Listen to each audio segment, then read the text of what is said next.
नमस्कार दर्शक बंधु, जय जगन्नाथ। आशा करे ठाकुर आशीर्वाद आपण मैंने समस्ते बहुत भलरे थे। आज पुणी आपण मान पाखक नहीं आसी गोटे छोटिया भिडटे जहाँकि आपण उपकार आसीपारा भाया। आज एभली गोटे भिडटे आपण सामने उपस्थापन करने को जाऊँगी जहाँकि आपण स्वल्प मूल्य आपण चाहूबा जिनसटी निश्चय पूरण हम। मुंडर चुटी पाई समस्ते चिंतित। कहार चुटी झड़ुची, कहार चुटी झड़ी मुंड चंदा हो जाउची। प्रायतः देखा गले झील पिला मानकर मुंडरू चुटी झड़वा आरंभ हो जाए।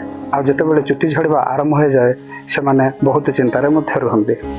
मुख्यतः कहवा गले पुओ माने भी सेमती जदि मुंडरू चुटी उपुड़ी जाए किंबा चुटी उपुड़ी उपुड़ी मुंड चंदा हो जाए से माने भी बहुत चिंतार थांती। आपण आदम निराश हूँ ना।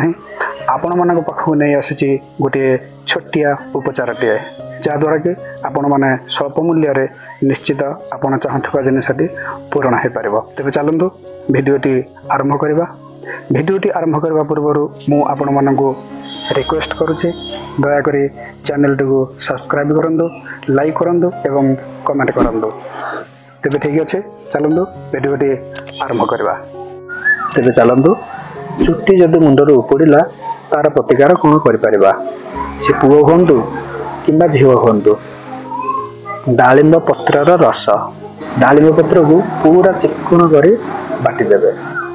डालिंब पत्र रस एक सेर एवं सही डालिंब पत्रर बटा 10 तोला।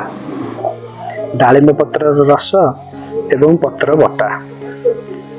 सोरिष तेल अधसेर नेबे। सोरिष तेल अधसेर नहीं से पाक करेंगे, अर्थात लुहा कड़ाई रे बसाई आपण डालिंब पत्र रस एवं डालिंब पत्र बटा दुईटी जाक पदार्थ मिसाई पाक करेंगे। पाक करू करू जितेबाला डालिंब पत्रर रस सुखीजीव एवं पत्र बटा पोड़िला परी होइजिव, केवल तेल अंशटिक रहिब। सही तेल छाणी करी शिशिरे रखिब। दिन को 2 थर मुंडरे लगाइब। आ जदि पारिबे केवल डालिंब पत्र को चिक्कण करी बाटिदेवे, मुंडरे लगाइदेवे। 1 घंटा रखी तापर मुंडरू काटिदेवे। एपरि दिन को 2 थर कले किछि दिन रे आपनकर चुटी झड़वा बंद हो। बाड़ी मानकर जो बरकोली होची सेई थुरु 4-5टा बरकोली एवं 15टा गोलमरीच, 4-5टा बरकोली एवं 15टा गोलमरीच बाटी मुंडरे लगाइबे। लवंग जायफल ए दुईटी जाक समान परिमाण रे बाटी देबे। लवंग एवं जायफल समभाग नेबे। लवंग जेतिकी जायफल सेतिकी 2टा जाक बाटी देबे। बाटिकी मुंडरे लगाइबे। 1 घंटा पर स्नान करेंगे।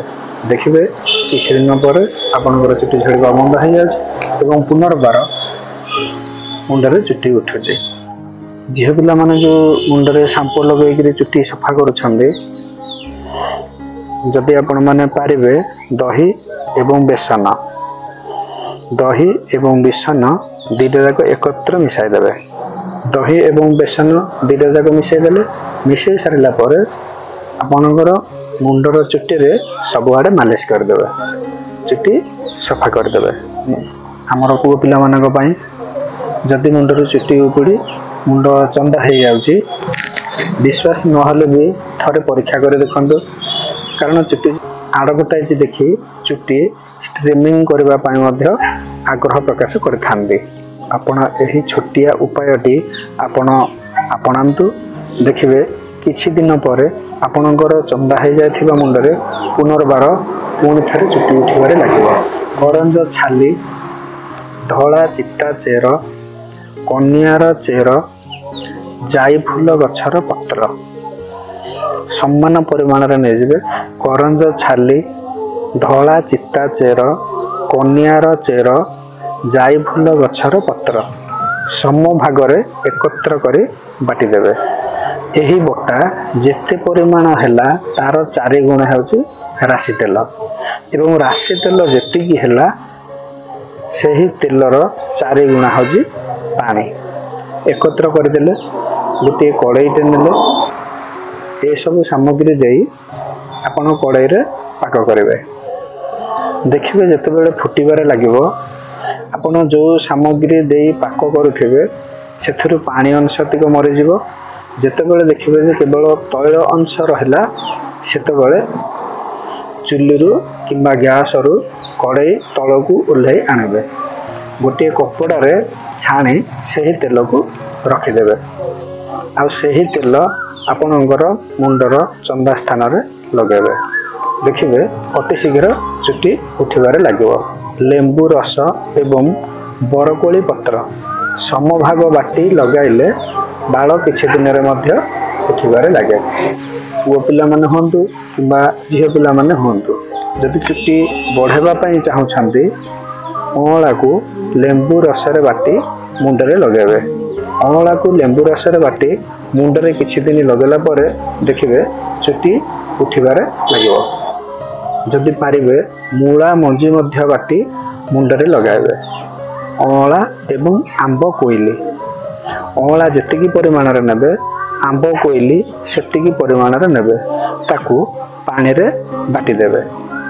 बाटी सारिला परे मुंडरे लगेबे। देखिए चुट्टी बढ़िबो एवं चुट्टी कला हेबारे मध्य लागिबो। एई जो उपाय गुड़िक कहली एथुर आपण जे कोनोसी गोटे उपाय करिवे। जदि कम बयस रु चुट्टी पाचिबा आरंभ होला देखिले आपनको मुंडरे 10टा 15टा कि 20टा चुट्टी पाचिबारे लागिलाणी केमिकल अथवा कलर एथुर दूरे आसंतु। अमावास्या ठारू पूर्णिमा पर्यंत अमावास्या ठारू पूर्णिमा पर्यंत प्रतिदिन हिड़ीमिचा सागर रस 2 तोला लेखाएं खाइबे एवं यह संगे अँला चूर्ण को लेंबू रस रे मिसाई मुंडरे लगाइबे। हाँ आ गोटे जिनिस भी कहूँ जदि सारा जीवन चुट्टी कला रखा चाहते भूई कदम्ब फूल छाई रे सुखाईदेवे। सुकी ओजनर फूल को पानी रे बाटी प्रतिदिन सकाळे खाइबे। एहीपरि 6 मास खाइबाकू पड़िबो। अकाले जदि चुट्टी पाचुथिबो चुट्टी पाचिबा बंद हो जिवो एवं जीवन जाक चुट्टी कला हेई रहिबो। यह द्वारा दृष्टि शक्ति एवं स्मरण शक्ति मध्य बढ़िबो। एही औषध खाउथिबा समय रे घी यथेष्ट परिमाण रे खाइबाकू चेष्टा करेंगे। 6 मास पर्यंत घी यथेष्ट परिमाण रे खाइबापई चेष्टा करेंगे। यही 6 मास पर्यंत बसा दही घोल दही कंचा दुग्ध आचार एवं अन्य कौनसी खट्टा खाइब ना। जो उपाय गुड़िक कहले एथुरु जे कौनसी गोटे उपाय आपण करंतु। जदि चुट्टी पाचुची चुट्टी पाचिबा पई जो जिनिस बतैली से जिनिस करंतु। जदि चुट्टी झड़ुची चुट्टी झड़ेबा पई मध्य मु कहिछि से उपाय भी अवलंबन करंतु। पुओ पिला मानकर जदि चुट्टी झड़ी मुंड चंदा हे जाउची से उपाय मध्य कहिछि। एही थिरु जे कौनसी गोटे उपाय भी करंतु। हाँ आ गोटे कथा कहूँ दर्शक बंधु जदि ए भलिया छोटिया छोटिया रोग पाई तार प्रतिकार जानिबा पाई चाहुछंदी कमेंट बॉक्स रे निश्चित मतामत दियंतु जद्वारा कि मु सही ऊपर वीडियो तैयारी करी आपण मन को पाखरे पहुंचबा पाई चेष्टा करिवि। ठीक अछि दर्शक बंधु आज भिडियोटी जदि आपण मन को उपकार आसी पारिला भलिया भाबुछंदी ताले निश्चित कमेंट करबा को भूलिबेनी। आपण माने ठाकुरंगा आशीर्वाद रु भलरे अछंदी सेटा होची बड़ा कथा। जदि किए भी ए परिस्थिति रे पड़िछि दया करी भिडियोटी तांको पाखरे पहुंचाई दियंतु। होत आपणक सहयोग रे से भल हो जाय पारंती। आपण मानक मतामत को अपेक्षा करि रहली। जय जगन्नाथ। नमस्कार।